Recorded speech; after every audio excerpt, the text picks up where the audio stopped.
Marianne, what's in your memo? Thank you, Robbie. At the Oscars in 1999, a classic act had the entire nation laughing. The late comic Robin Williams came out on the stage with a hilarious bit called "Blame Canada, Blame Canada, Blame Canada.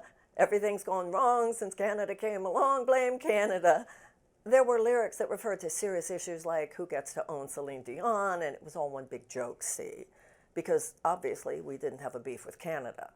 The idea of blaming Canada for anything was so absurd that the song was received on both sides of the border as a very funny joke. Well, thanks to our bully-in-chief now occupying the White House, it isn't funny anymore. The United States is waging economic warfare on Canada, and even worse, the president is doubling down on his menacing message that Canada should become our 51st state. President Trump said that would make all of their problems, tariffs and everything else, he said, totally disappear. Canada's having none of that. And why would they? They're the ones with universal health care, not us. They're the ones whose schools come in fourth in international rankings, while we come in at 22. They're the ones who, according to the U.S. News and World Report, rank in the top 5 internationally in terms of quality of life, while the United States ranks anywhere between 13 and 22. Maybe that's why President Trump is insisting on Canada becoming the 51st state. Many assumed it was a joke at first, but POTUS has been deadly serious. So much so that their newly elected Prime Minister, Mark Carney, said this. America is not Canada. Les États-Unis, ce n'est And pas Canada le Canada. never, ever le Canada will be part of ne fera America jamais in partie des any États-Unis way, shape, or d'une form. façon ou d'une autre. Trump justifies his aggressive behavior by saying that Canada is responsible for a large amount of undocumented migrants and a significant amount of fentanyl coming into the United States. But neither claim is supported by fact.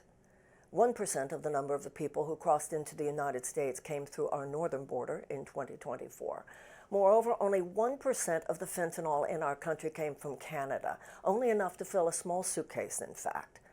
In fact, by some estimations, more drugs are flowing from the United States to Canada than from Canada to the United States. Our relationship with Canada has been a good one, almost like cousins. We've enjoyed the world's most comprehensive trading relationship, supporting millions of jobs in both countries. We've been each other's largest trade partners, with $2.7 billion worth of goods and services crossing the border each day. Most economists would say, you don't mess with that. Take the win. Yet the president doesn't want that win, claiming erroneously that Canada has been taking advantage of us for years. So he placed a 25% tariff on Canadian steel and aluminum. Then Canada responded with equal tariffs of American electricity, to which Trump responded with a threat of 50% tariffs on steel and aluminum. So this was yesterday, and after several tense hours, both sides backed down. But in no way are things now running smoothly, particularly because those tariffs were initiated at midnight last night. This is the president's MO, but Canada will not cave. It understands that the economies of both nations are deeply interdependent, and a threat to one carries an inherent threat to the other, nor will it ever cede sovereignty, no matter what the threat. Let's watch what White House spokesman Caroline Leavitt, in typical let's deny the facts fashion, described all that chaos. The president has continued to deliver on his promises to the American people. According to new polling that was released at the beginning of this week by CBS News, an overwhelming 70% of Americans said that President Trump is following through on what he pledged to do during his historic campaign. But this is not a win for anyone. It is dangerous. 25 years ago, we joked about blaming Canada.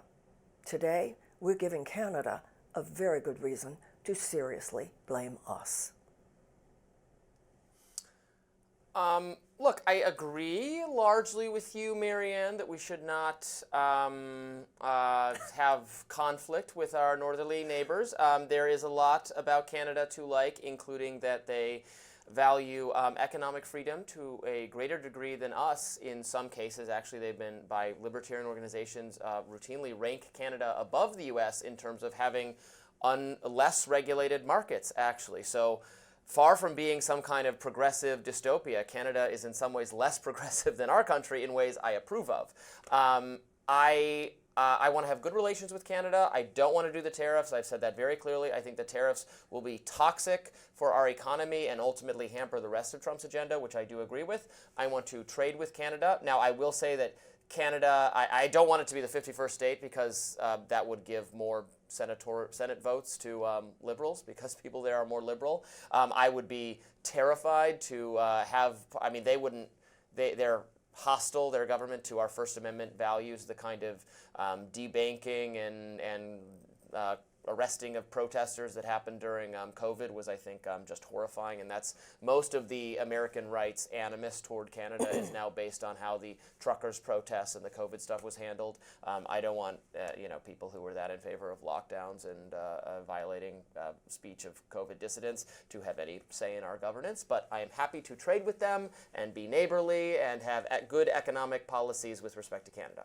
You know, for me, hearing all of your thoughts and your pronouncements about Canada, for me the point is, you're not Canadian. It's none of your business. They are a sovereign nation. That's the point here. This is an imperialistic threat that our president is making, and it's not good for Canada, obviously, but I don't think it's good for us. One note I had for you, though, Marianne, that performance of Blame Canada that you referred to, that was Robin Williams performing the song from South Park. Yeah, I know. Which is a terrific satire. I love South Park. And right. Many people let me know that actually after I had already written the piece, but I had first seen it on the Oscars, and of course with a great affection for Robin Williams. It would have been considered inconceivable decades ago that we were having a serious argument with Canada over anything. And this, once again, is the bullying of our president. And a lot of people say about things like this, so many people told me who voted for him, Marianne, don't take him seriously. He just says things. He doesn't just say things. He means these things. And of course, as everybody's saying, during his first administration, there were sane people, sophisticated adults in the room who were keeping him from his most outrageous impulses. And today, there are no guardrails, just as people have been told that there wouldn't. And I think there are a lot of people who voted for him who have buyer's remorse. I have to believe that because I don't think that the American people appreciate a president who goes around literally bullying the world. I don't see a lot of evidence about that, and I think the coming off of the guardrails is largely a good thing. But, what can I say? I agree with a lot of the things Trump does, and I don't agree with everything. I'm not like a mindless pro-Trump partisan, so I'm not going to defend every single thing he does. I think the conflict with Canada with respect to the tariffs is going to end up hurting us just as much as it hurts them, and it is the number one concern of Americans that prices are too high. Americans just want the government to hands off the economy so that it runs relatively smoothly, and we have prices brought under control, and we have general prosperity and good trading relationships with our neighbors. Occasionally, they might need to get smacked into line for some reason, and we got to be cognizant of the threat of China. But just escalating everything at all times is, you're right, not good policy. And Trump seems to know that, because then when the stock market crashed, he immediately said, we're not going to do the tariffs. And then there was recovery, and he said, okay, we will do them. And then it crashed again. So come on, guys, you know what's going to happen. Let's remember, this is not just tariffs against Canada at this point. As of midnight last night, we're talking about a global trade war, because he's also not just talking, he is imposing these tariffs also on Europe and on Australia. And Europe, as well as Canada, has made it clear that they will be placing reciprocal tariffs on us. So we're off and running. I'm glad to hear. And also, when you say Americans just want, you can't speak for all Americans. You can speak for your crowd, but that's about half of us.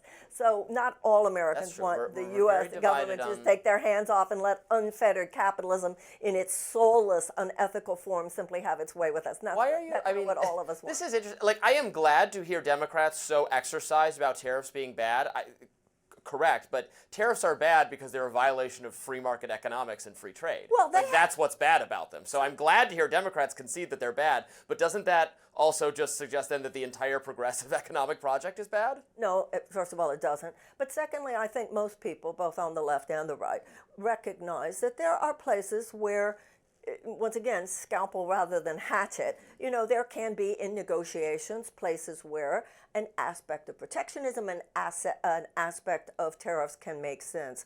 It's just this broadside on everybody's economy but ours, which is the problem I think any American should have on the left or the right. And of course, what the American people need to wake up to is that this is going to hurt American businesses, American consumers. And apparently the phones were ringing off the hook with people in the White House yesterday, business leaders. What the hell are you doing? An editorial in Wall Street Journal, claiming that this is the most absurd, insane thing that they've ever heard of. More and more Americans are waking up to the chaos of this administration and the fact that this president, certainly on the issue of economics, but also on the issue of the U.S. Constitution, doesn't even know what he's talking about, or at very least does not care. Up next, Secretary of State Marco Rubio says that the government has the right to withdraw an individual's green card. We will discuss that very controversial detention of a pro-Palestinian activist student at Columbia. Stay with us.